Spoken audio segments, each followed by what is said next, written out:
evening and welcome to Pull. The eyes of the world have been on Washington, D.C. since the historic inauguration of President Barack Obama. Tonight, what changes can we expect in U.S. policy towards Afghanistan? Later, I'll talk with an expert on military conflict. But we begin with John Nagl, a senior fellow at the Center for New American Security, specializing in counterinsurgency strategy and U.S. military forces and operations, and Vanda Felba-Brown, a foreign policy fellow at the Brookings Institution and a security studies professor at Georgetown University's School of Foreign Services. She focuses on counter-narcotics policy, terrorism, and conflict management. Thank you both for being here. A pleasure. There had been this report by the International Council on Security and Development that 72% of the country at one point was taken over really by the Taliban. What do you think of the security situation on the ground? The security situation is, in fact, very serious, and we have seen precipitous declines along a number of dimensions. Certainly in the south and east of the country, insecurity has reached such levels that not only national government officials, international advisors, but the very district chiefs frequently do not dare travel back to their districts, even with military escort. It's a very serious indication of the insecurity, and there was much talk about the Taliban opening an eastern front, and in fact we have seen precipitous declines in security in the eastern part of the country as well. The security situation in the north is better, but it's still tenuous, partially because governments there has frequently failed to reach the aspiration of the Afghan people, and one can easily imagine how the north would also become destabilized. President Obama had called during his election for 20,000 more troops. Do you think this is sufficient? It's not sufficient, but it's about all we can find right now. I was in Afghanistan in November. I worked with the American military, with the international military on the ground. I agree the security situation is dire. The total number of troops required to secure Afghanistan is probably closer to 500,000 than it is to the 150,000 who are on the ground now. The additional 20,000 Americans are just a down payment on a vastly expanded Afghan security force that we're going to have to build over the next several years to provide security on to the population on the ground, to try to reverse some of the trends that we are in fact seeing, particularly in the south and in the east right now. This number of 500,000 is quite large, and most Afghans are asking for, of course, more ownership of the process, and they are asking for more Afghan troops to be trained. Do you think that the international community has provided sufficient resources for the training of Afghan nationals? It is not. The United States, which has done probably the best job of any of the members of the international community at training and resourcing Afghan security forces, is currently 3,300 advisors short in Afghanistan. We're manning our advisory teams at about 50% right now. And we simply haven't built the advisory capability we need inside the United States government, inside the United States military, to provide everything we need for Afghanistan. This is why the security improvements in Iraq are so very important. We're going to finally be able to start drawing down in Iraq and start putting some of those resources into Afghanistan. In the short term, American and international troops to provide security on the ground. Over the longer term, a vastly expanded Afghan National Army and Afghan police force so that Afghans provide security to their own country. That has to be the long-term answer. Expansion of the security services is very important. Obviously, there needs to be local Afghan ownership. Yet there are difficult dilemmas even with this strategy. Vastly expanded Afghan National Army is necessary given the insurgency and other insecurity facing the region, yet it is also fiscally unsustainable for the Afghan government. So, while the international community will likely foot the bill for the Afghan National Army, it is also very hard to run a government and develop and build and sustain an Afghan National Army that is dependent on yearly appropriations in the US or elsewhere. This also needs to be emphasized that it's not just quantity but also quality that matters. And in fact, the Afghan National Army has been one success of the international community. The police is another story, and yes, we need to have more police, but they also need to become much more effective police that genuinely address rule of law issues, criminality, and are not simply thugs in state-issued uniforms. You've written, though, that 70 Afghan soldiers can be paid for the salary or cost of one American soldier. So is it not better to put more resources into training locals and bringing more U.S. troops? At what point do we make that adjustment? That's certainly my argument. The problem is that it takes a long time to build capable security forces. The Afghan army is, I think, the greatest success story we've had thus far in that country. The Afghan police are lagging behind. Building the Afghan army, the Afghan police we need is going to be an effort of years, 3 to 5 years. And in the interim, we're going to have to bridge to that end state with an increased number of American international forces. And I expect President Obama very quickly to be asking the international community for additional resources, just as he sends additional American soldiers, as part of that short-term bridging strategy until we're able to build the Afghan forces we need. Most of the, even now at this point, military commanders have said we cannot win in Afghanistan militarily alone. And there's been this issue that Afghans have identified of when is the development assistance going to reach us. In a lot of the villages, they have not felt they have seen much of a difference. So what are your thoughts, Vanda, about this nexus between security and development?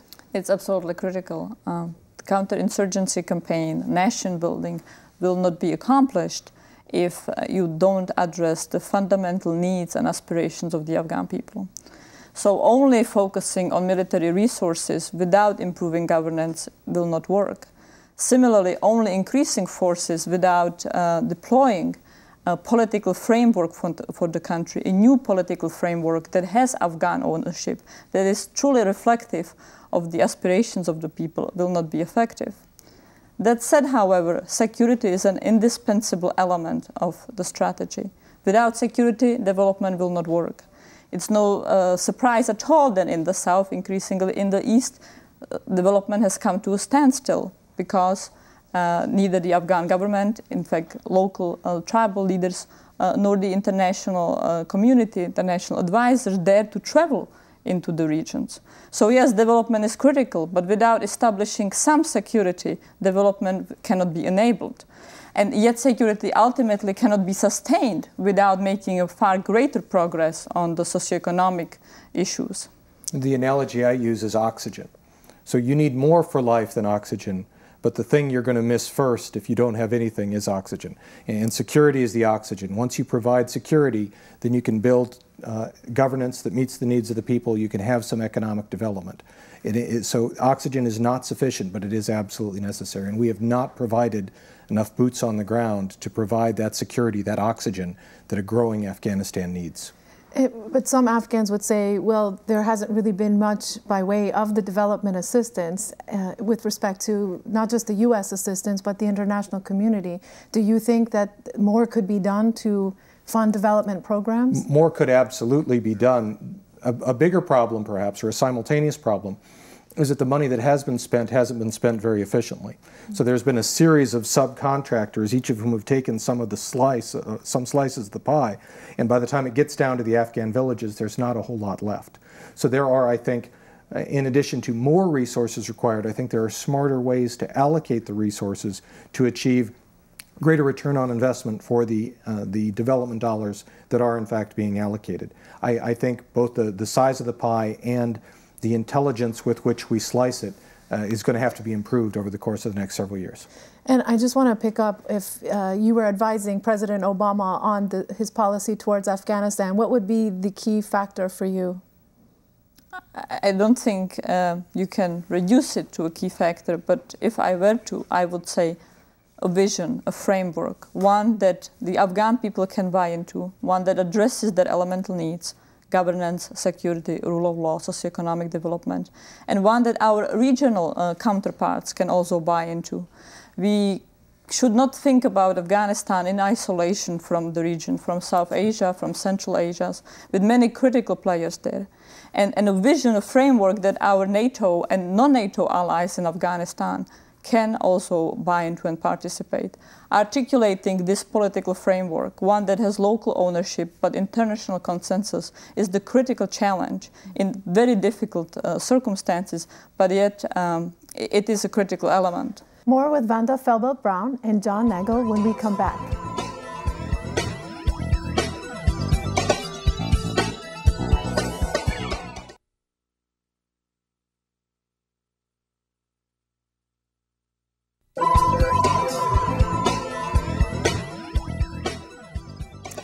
back with Vanda Felba-Brown and John Nagl. I want to ask you, John, about the role of Pakistan in terms of counterinsurgency efforts. At one point, the policy stopped at the borders, and that has changed. And what more do you think the United States needs to be doing to help provide for security across the border into Pakistan? The heart of the so-called global war on terror is not Iraq and it's not Afghanistan, it's actually Pakistan. That's the root of the problem, and it's also the hardest part of the problem, because although there is an insurgency inside Pakistan, it's some combination of Al-Qaeda and the Taliban, largely inside the federally administered tribal areas on Pakistan's western borders. We can't go inside there. We can't operate inside there. The people who have to conduct that counterinsurgency campaign are the Pakistanis. And they are taking that campaign far more seriously than they were 6 months ago, but they are hobbled by several things. First, a continuing focus on India and Kashmir, and that does not allow them to focus exclusively on the insurgency inside their own borders, and by an army that is designed to fight a conventional war rather than to fight a counterinsurgency campaign.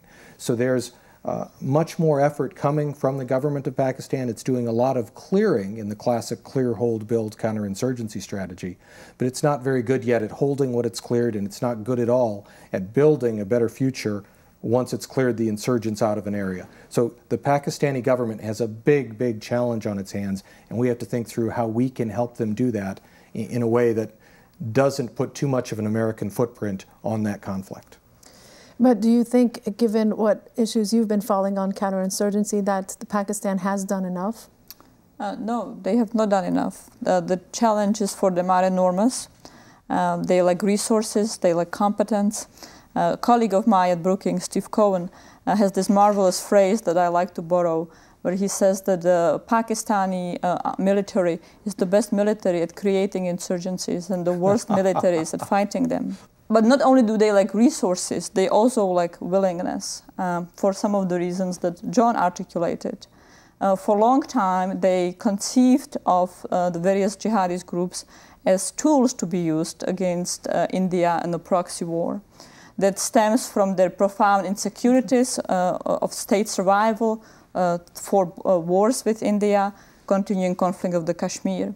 It also stems from their uncertainty about the future of Afghanistan and their fear that we'll walk away and they'll be left with either total collapse of the Afghan state, Afghan government, that will be detrimental to them, or with a government that will be very hostile. So they are not willing to completely divorce themselves from the groups.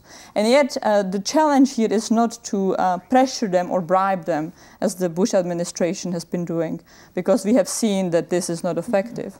The challenge is to show the Pakistani officials and the Pakistani people that today terrorism is a threat to their own country, and that these groups have gotten out of control and are a serious problem for Pakistan itself. I'd like to go into a more global perspective, and that's the role of NATO. With General Jim Jones, who was the Supreme Commander of NATO, now having become a Barack Obama presidential advisor, what do you think the U.S. policy, do you think there will be any shifts in how the U.S. will be dealing with NATO in Afghanistan? Absolutely.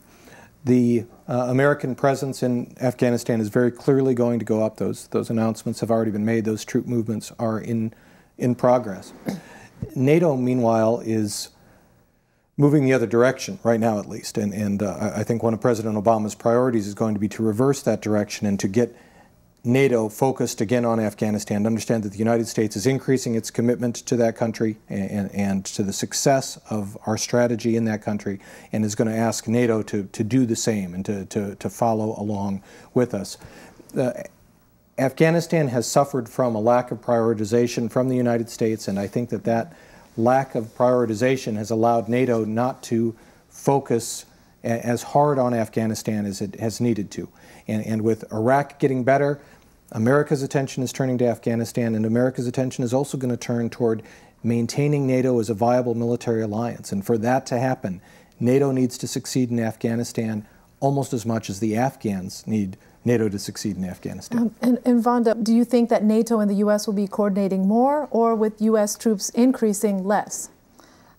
That remains to be seen. Obviously, lack of coordination has been identified as a critical problem, not simply on the military front, but on the socioeconomic aspect of the efforts as well. And obviously, it needs to improve. All along, the effort in Afghanistan was plagued by the two command structures, Operation Enduring Freedom on the one hand and NATO on the other hand. Not to mention the UNAMA structure and the Office of Qaeda that has been created to generate civilian coordination, yet that continues to be highly under-resourced and really has staff below the needs of coordinating. Yes, so coordination is critical. Coordination also is the buzzword for covering a lot of other systemic problems. Obviously, it needs to be resolved, but resources also need to be augmented. Ultimately, they need to have local Afghan ownership. And yet that is increasingly also hard as the government of President Karzai is losing legitimacy. Many Afghan people are questioning the performance of the government, and we're heading into national elections at a time of extreme hostility, extreme insecurity in the south. And one really needs to wonder, even if we manage far greater streamlining and cooperation on the international side, as important as that is, how viable an Afghan counterpart we're going to have at least up till the elections. And picking up on the elections, John, I wanted to ask you whether you think the security conditions are conducive for free and fair elections to take place, for Afghans to peacefully elect their next leader. And they aren't, but I think we have to have the elections anyway. The government of President Karzai has not been effective. It has not earned the trust and the support of the people. And elections are a mechanism to ensure that that happens, and if it does not happen, to turn that government out and replace it with a better one that meets the needs of the people. So I believe the elections have to happen in order to provide that accountability mechanism, and I believe that President Karzai will actually make some good decisions over the course of 2009 in order to increase the chances that he'll be reelected, and will try harder, and that's going to be conflict with the worsening security situation, which I do expect to continue to worsen through most of 2009 until the American troops are on the ground there. But I think we have to have the elections. I think the Afghan people will be brave enough, given everything they've endured, to go out and suffer through probably some attacks on some polling places in order to elect a government that they believe will meet their needs and will provide them a safer and a brighter future. Well, I want to thank both of you for your time and for highlighting these very important issues of how security and development are related, and some of the changes that we can hope to expect in Afghanistan and with respect to U.S. policy for Afghanistan. Thank you again for your time. Thank you for having us. Thank you. When we come back, military strategy and the war in Afghanistan with a leading American expert.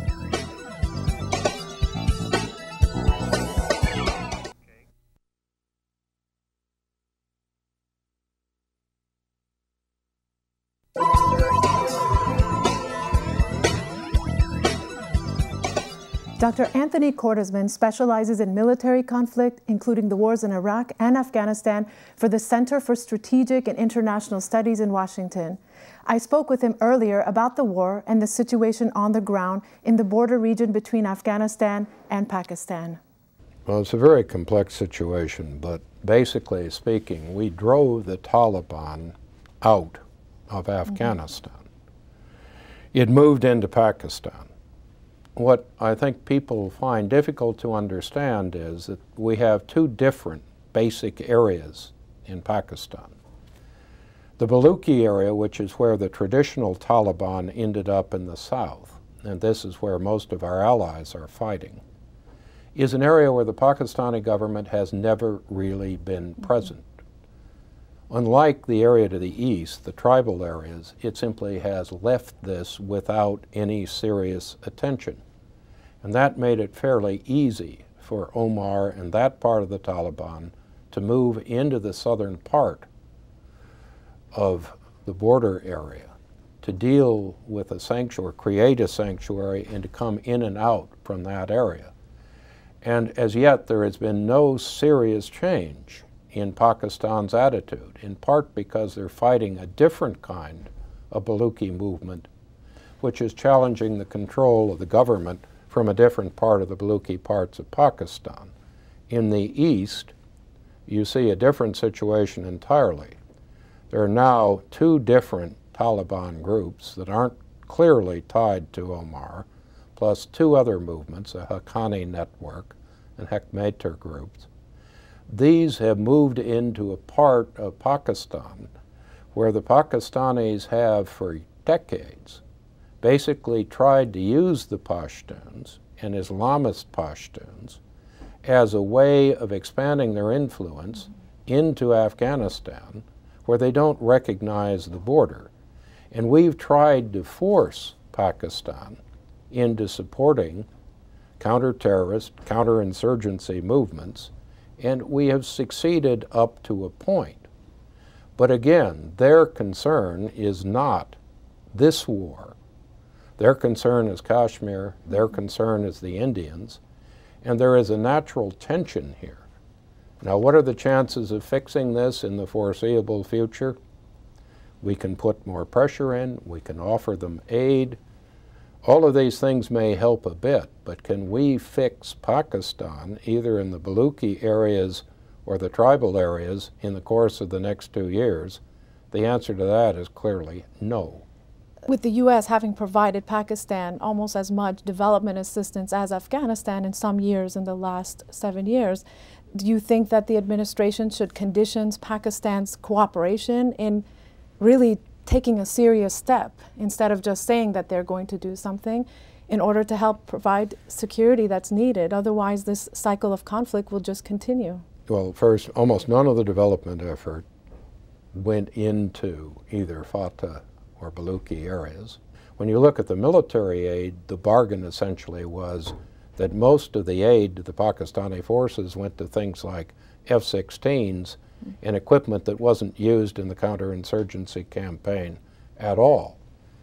Can we force a weak and divided Pakistan in the middle of a civil military crisis with an economy which has imploded over the last 6 months into doing what we'd like to do in either area? To some degree, probably. Is it going to fix the problem? Do we have the leverage to do it? We have to remember that at this point, the risk of an unstable nuclear Pakistan, which has become the leading area of al-Qaeda operation, becoming a true crisis, is at least as much of a strategic interest as what happens in Afghanistan, and probably more so. This is not a sort of two-dimensional war, and Afghanistan is only part of the problem. My thanks to Anthony Cordesman, John Nagl, and Vanda Felba-Brown. See you next week for another edition of Pull.